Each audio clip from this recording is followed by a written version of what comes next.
Okay میرے پاس ایک collar ہے اس سے زوم کالر. السلام علیکم بھائی. وعلیکم السلام. کیسے ہیں بھائی صاحب؟ خیریت سے آپ؟ ٹھیک سر، آپ سنائیں. اللہ تعالیٰ کا احسان ہے جناب. اللہ آپ کو عزت دے. شکریہ سر. اللہ آپ کو سلامتی دے.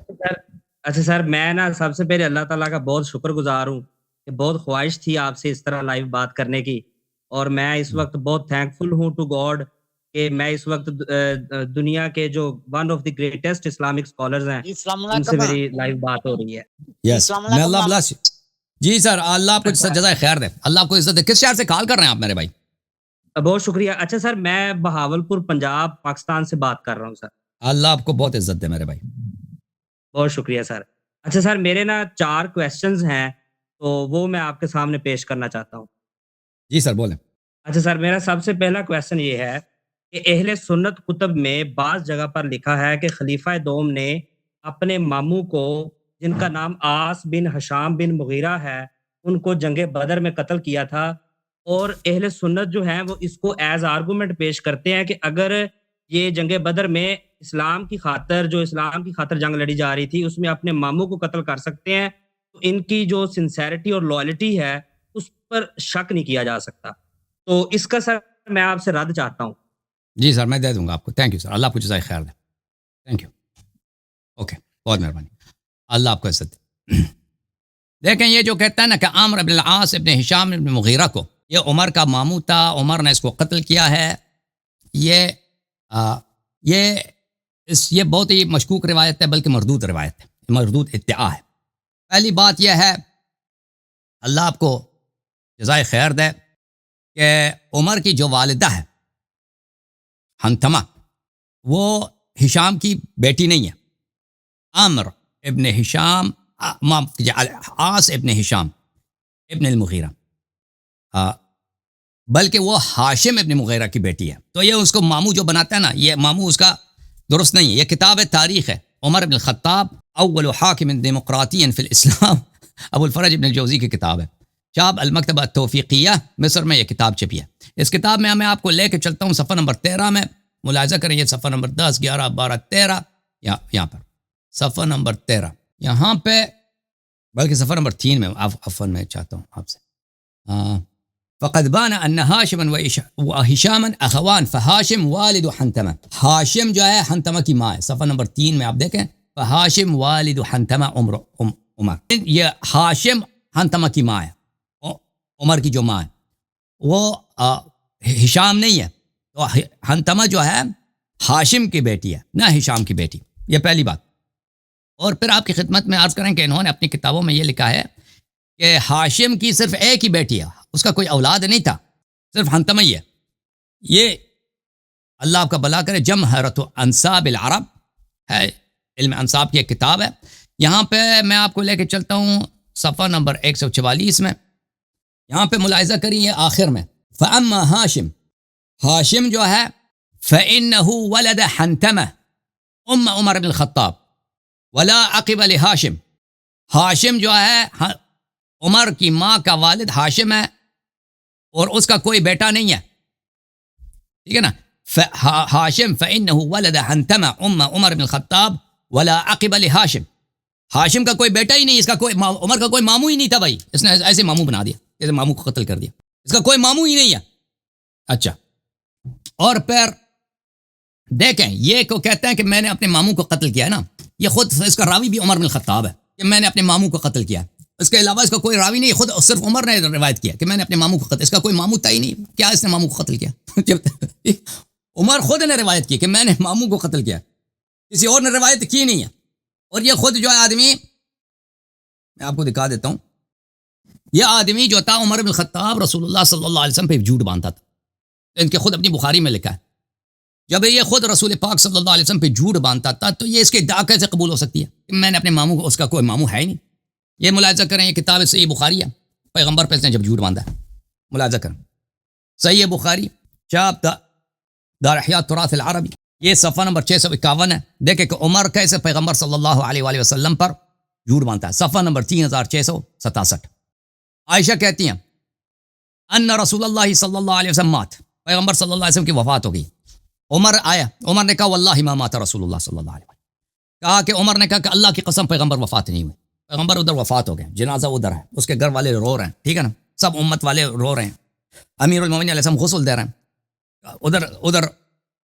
ادھر قبر کھودا ہوا، کہتے ہیں نہیں پیغمبر نہیں مرے، کہتے ہیں قال عمر ما كان يقع في نفسي الا ذاك ولا يبعثنه الله فليقطعن ايدي الرجال وارجلهم، میرے دل میں یہ تھا کہ اللہ تعالیٰ جو ہے پیغمبر صلی اللہ علیہ وسلم کو حکم دے گا کہ لوگوں کے ہاتھ پیر کاٹ دو، اور پیغمبر نے کبھی بولا کہ میں نے لوگوں کے ہاتھ پیر کاٹوں گا؟ پیغمبر کا یہ کوئی کام تھا لوگوں کے ہاتھ پیر کاٹ دینا؟ وہ کوئی قصائد ہے؟ یہ مرے نہیں ہیں، یہ زندہ ہیں اور یہ ابھی اٹھ جائیں گے لوگوں کے ہاتھ پیر کاٹ دیں، یہ جھوٹ نہیں کہہ رہا جو نبی صلی اللہ علیہ وسلم نے پہ یہ اس سے ڈرا ہوا تھا کہ لوگ امیر المومنین علیہ السلام کی بیعت کریں گے، ابھی پیغمبر کی وفات ہوئی، لوگ بیعت کریں گے کہ آپ ہمارے امام ہیں، کہتا نہیں پیغمبر اللہ مامات اللہ کی، یہ بخاری میں لکھی ہے، جو نبی صلی اللہ علیہ وسلم پہ دن دہاڑے اس طرح جھوٹ باندھتا ہے، ٹھیک ہے نا، اس کے کیا ادعا قبول ہو سکتی ہے؟ آپ کی خدمت میں عرض کریں کہ انہوں نے اپنی کتابوں میں نقل کیا کہ یہ ہشام عاص ابن ہشام ابن مغیرہ کی قتل جو ہے کس طرح واقع ہوئی ہے، ان کے اپنے کتابوں میں دیکھیں، یہ سیرہ نبویہ ہے ابن ہشام کی، سنہ 1990 میں چھپی ہے، اور یہ جلد نمبر 2 ہے، دارالکتب العربی میں چھپی ہے۔ یہاں پہ میں آپ کو لے کے چلتا ہوں صفحہ نمبر 349 میں، 349 میں، یہ دیکھو بھائی، یہ صفحہ نمبر 349 ہے، اس میں یہ کوئی روایت نہیں ہے بھائی، کوئی حدیث نہیں ہے، ایسے ابن اسحاق نے بولا، ٹھیک ہے نا، ابن اسحاق نے بولا ہے کہ والعاص مشرکین جو بدر میں قتل ہوئے ہیں، عاص ابن ہاشم بن المغیرہ قتلہ عمر بن الخطاب ویزید بن عبداللہ حلیف لهم من بنی تمیم، اس نے بھی بولا کہ صرف عمر نے قتل نہیں کیا تھا، یزید ابن عبداللہ بنی تمیم کا حلیف تھا، اس نے قتل کیا ہے، عمر بھی اس کے ساتھ تھا، ٹھیک ہے نا، 2 آدمی مل کے اس نے قتل کیا، عمر تو بھائی اس طرح بولا کہ عمر نے اس کو قتل کیا، نہیں، یہی ہو سکتا ہوگا کہ بھائی آدمی زخمی ادھر پڑا ہے نا، زخمی پڑا ہے تو کسی نے اس کو زخمی کیا تھا، پھر عمر آیا بھائی اس کی سر کاٹ دی، اس طرح ہوا ہوگا، ٹھیک ہے نا، اصل جو اس کا قاتل تھا کون؟ یزید ابن عبداللہ، اس کا قاتل وہ تھا، عمر نے بھی اس میں شراکت کیا، مستقلاً اس کو قتل نہیں کیا۔ اچھا، اور اسی طرح الروض العنف فی سیرت النبویہ صلی اللہ علیہ وآلہ وسلم، چاپ دارالکتب العلمیہ، جزء ثالث، اس میں آپ کو لے کے چلتا ہوں صفحہ نمبر 170 میں، یہ ان کی اپنی کتاب ہے، میری کتاب نہیں ہے بھائی، یہ من بنی مخزوم میں سے کون کون قتل ہو گئے؟ عاص بلی ابن ہشام ابن المغیرہ ابن مخزوم قتل ہوا عمر بن الخطاب و یزید ابن عبداللہ، عمر بن الخطاب اور یزید ابن عبداللہ نے مل کر اس کو قتل کیا، یہ خود اس نے قتل نہیں کیا، یہی ہوگا کہ بھائی اس نے اصل قتل اس یزید نے کیا ہوگا، یزید ابن عبداللہ نے، تو عمر بھی بعد میں آ گیا بھائی، اس کو بھائی جو آدمی زخمی پڑا ہے اس کو ایک تلوار مارا ہوگا اس نے خود مستقلاً قتل نہیں کیا۔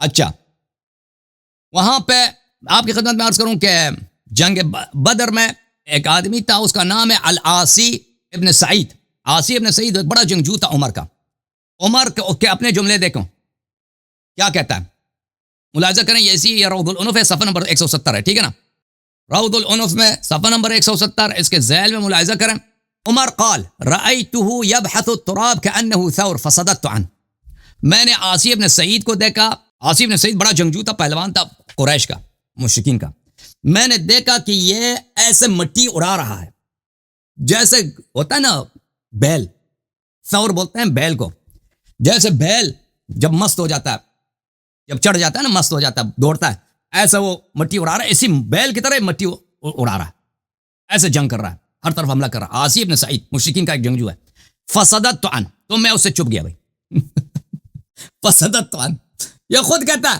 میں جا کے چھپ گیا اس سے کہ مجھے مار دے گا یہ مشرک۔ اچھا، پھر کیا ہو گیا؟ وحمل له علی علیہ السلام فقتل، تو پھر میرے مولا امیر المؤمنین علیہ السلام، خود عمر کے جملے، حملہ کیا، اس کو قتل کیا، یہ تو چھپنے والا آدمی تھا۔ ملاحظہ کریں پھر مزید ان کے اپنے کتب میں، یہ الاعلام ہے للزرکلی، جزء ثالث، چاپ دار العلم للملائی، سنہ 2002 میں یہ چھپی ہے، یہاں پہ میں آپ کو لے کے چلتا ہوں، یہ جلد نمبر 3 ہے بھائی الاعلام کی۔ اچھا، یہاں پہ لے کے چلتا ہوں صفحہ نمبر 249 میں، 249 میں، اس میں اس نے زرکلی نے بھی نقل کیا، العاصی ابن سعید، یہ دیکھو العاصی ابن سعید، عاصی ابن سعید، یہ من اشداء قریش فی الجاہلیہ، یہ قریش کے بڑے جنگجو لوگوں میں سے تھا، دلاوروں میں سے تھا، قریش کے دلاور لوگوں میں سے تھا، بہت ہی نامدار آدمی تھا۔ جاہلیت میں. شہید یوم بدر مع المشرکین, مشرکین کے لشکر میں تھا روز جنگ بدر. عمر بن الخطاب کی روایت ہے, رأیت العاصی یبحث التراب کأنہ ثور, میں نے دیکھا کہ عاصی ابن سعید اتنا دلاور, اتنا جنگجو, اتنا بڑا پہلوان, اتنا تازہ جوان ہے, ایسے مٹی اڑا رہا ہے کہ جیسے وہ کیا ہے, وہ بیل ہے, ایسے پہلوان ہے. پھر میں نے کیا کیا, عمر کیا کہتا ہے, فصدت عن, میں جا کے چھپ گیا بھائی. اس سے جا کے چھپ گیا بھائی, میں وہاں سے چل, اس نے کوئی جگہ مل گیا ہوگا نا اس کو, بچاؤ بھائی, آسی مار دے گا بھائی, جا کے چھپ گیا بھائی. اچھا پھر کیا ہوا, فصدت عن. پھر کہتے ہیں کہ عمر خود کی اپنی روایت ہے, وحمل علیہ علی فقتلہ, تو پھر مشکل گشائے عالم امیر المؤمنین علیہ الصلوۃ والسلام نے اس پہ حملہ کیا ہے, اس کو قتل کیا ملعون کو, ٹھیک ہے نا. اچھا ایک اور بھی آپ کو روایت دکھاؤں, اسی جنگ بدر میں عمر اتنا پہلوان ہے, تو یہ آسی سے کیوں چھپ گیا تھا جنگ بدر میں, آسی ابن سعید سے یہ کیوں چھپ گیا تھا نا, مقابلہ کرتا اگر واقعا کلمہ پڑھنے والا ہے عمر, شہید ہو جائے تو جنت جائے گا نا. پیغمبر سے یہی بیعت کیا تھا کہ جنگ میں جا کے چھپ جاؤں گا. اور بھائی پیغمبر سے یہی بیعت کی تھی اس نے جنگوں سے پہلے, کہ جب پہلوانوں سے قابلہ ہو تو جا کے چھپ جانا. امتاع الاسماء بمال النبی صلی اللہ علیہ وآلہ من الاحوال والاموال والحفظة والمتاع, یہ کتاب ہے امتاع الاسماء, سیرہ میں بہت مشہور کتاب ہے. یہاں پہ آپ کو لے کے چلتے ہیں صفحہ نمبر 110 میں, صفحہ نمبر 110 ہے.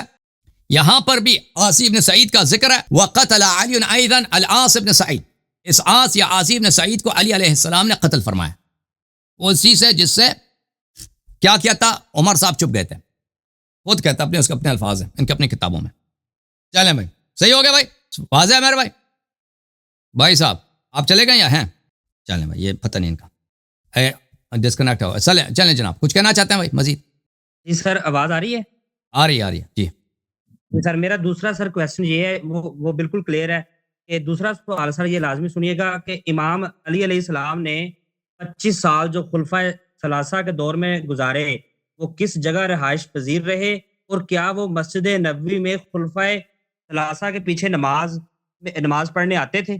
امیر المؤمنین مدینے میں رہتے تھے, وہ مسجد میں نماز پڑھتے تھے, فرادہ پڑھتے تھے, ٹھیک ہے نا, اپنی خود نماز پڑھتے تھے, یا اگر کوئی ان سے امامت کوئی اقتدا کر لا تو نماز پڑھتے تھے اس طرح, وہ ان کے پیچھے نماز نہیں پڑھتے تھے, غاصبین فتح کے پیچھے نماز نہیں پڑھتے.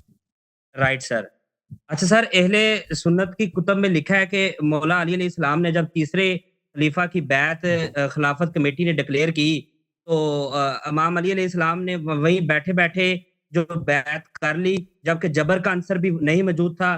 تو کیا علی علیہ السلام نے بیعت کی وہاں پہ بیٹھے بیٹھے؟ ہم نے تو نہیں دیکھا, لیکن ان کی اپنی کتابوں میں موجود ہے, بخاری میں موجود ہے, دوسری کتب میں موجود ہے کہ انہوں نے دھمکی دی تھی اسی وقت کہ آپ کو قتل کیا جائے گا, ٹھیک ہے نا, بخاری میں. اور دوسری کتب میں یہی موجود ہے, میں آپ کو اگر حدیث مل جائے میں آپ کو دکھا دیتا ہوں کہ عبد الرحمن ابن عوف نے کہا کہ ہم آپ کو قتل کریں گے, کہ اگر آپ بیعت نہیں کرتے آپ کو قتل کیا جائے گا. جی ہاں, مزید کچھ کہنا آپ نے؟ جی سر, آخری میرا کویسچن ہے کہ جو مکتبہ اہل تشیع کی کتب میں لکھا ہے کہ امام مہدی فرماتے ہیں کہ مجھ سے پہلے ائمہ کرام کی گردن پر طاغوت کی بیعت موجود تھی سوائے میرے, تو کیا سیدنا حسین علیہ السلام جنہوں نے آخر تک اپنے بچے ذبح کروا دیے, کیا انہوں نے بھی کسی طاغوتی طاقت کی بیعت کی؟ معاویہ کی صلح امام حسن علیہ السلام کے بعد ہماری کتابوں میں ایک روایت ہے کہ امام حسین علیہ السلام نے معاویہ کی بیعت کی تھی. رائٹ. وہ دیکھیں, وہ بیعت والی میں آپ کو دکھاؤں, عثمان کی بیعت والی روایت ہے. جی, تو سر کیا کوئی معصوم حاکم شام کی بیعت کرنا یہ کوئی جواز تو نہیں ہے سر؟ اگر اکراہ ہو تو جائز ہے, اکراہ کے طور پر آپ جائز ہے, کوئی اس میں حرمت نہیں ہے, وہ کوئی حرام نہیں بلکہ واجب بھی ہو سکتا ہے. یہ صحیح بخاری ہے, وہ اپنی رضا سے اگر کوئی بیعت کرے نا, میں آپ کو حکومت دے دیتا ہوں, یہ اپنی رضا سے کہے, یہ اشکال ہے. اگر رضا نہیں ہے, وہ بھیا قتل ہو جائیں گے, سب لوگ مر جائیں گے, ٹھیک ہے نا, تو پھر تو اس میں کوئی اشکال نہیں. صحیح بخاری چاپ دار احیاء التراث العربی, یہاں پہ ملاحظہ کریں, یہ حدیث ہے, حدیث نمبر 7207 ہے. یہ باب ہے, باب کیف نبایع الامام الناس, ٹھیک ہے نا, یہ وہ اس کی باب, حدیث نمبر 7207 ہے. یہ اس میں یہ طویل حدیث ہے, 7000, ایک دفعہ میں اس کو فل اسکرین کر دوں, 7207. اس میں عبد الرحمن ابن عوف نے کہا عبد الرحمن ابن عوف نے کہا اما بعد یا علی انی قد نظرت فی امر الناس فلم ارہم یعدلون باثمان فلا تجعلن علی نفسک سبیلا. کہا کہ ہم تو صرف عثمان ہی کو خلیفہ بنائیں گے بھائی, ہم صرف عثمان کو خلیفہ بنائیں گے. فلا تجعلن علی نفسک سبیلا, اپنی زندگی کو آپ خطرے میں نہ ڈالیں. ٹھیک ہے نا, عبد الرحمن ابن عوف اس شورا کا حصہ تھا, آپ اپنی زندگی کو خطرے میں نہ, فلا تجعلن علی نفسک سبیلا یعنی کیا مطلب, آپ اپنے آپ کو یعنی دوسروں کو یہ حق نہ دیں کہ آپ کو قتل کیا جائے, اپنے آپ کو یہاں پہ آپ قربان نہ کریں, آپ کو قتل کیا کر لیں گے ہم لوگ. یہ واضح طور پہ ان کے قتل کی دھمکی ہے. فقال ابايعك على سنة رسول الله صلی اللہ علیہ وآلہ وخلیفتین من بعد فبايع عبد الرحمن وبايعه الناس. تو اس کے بعد عبد الرحمن ابن عوف نے بیعت کی ہے عثمان کے ساتھ, اور بایعہ الناس, اور دوسروں نے بھی بیعت کیا. ٹھیک ہے نا. پھر اس میں امیر المومنین علیہ الصلوۃ والسلام کے متعلق انہوں نے قتل کی دھمکی دی ہے, یہ خود بخاری میں موجود ہے. جی سر, صحیح ہے. جی سر, بہت شکریہ سر.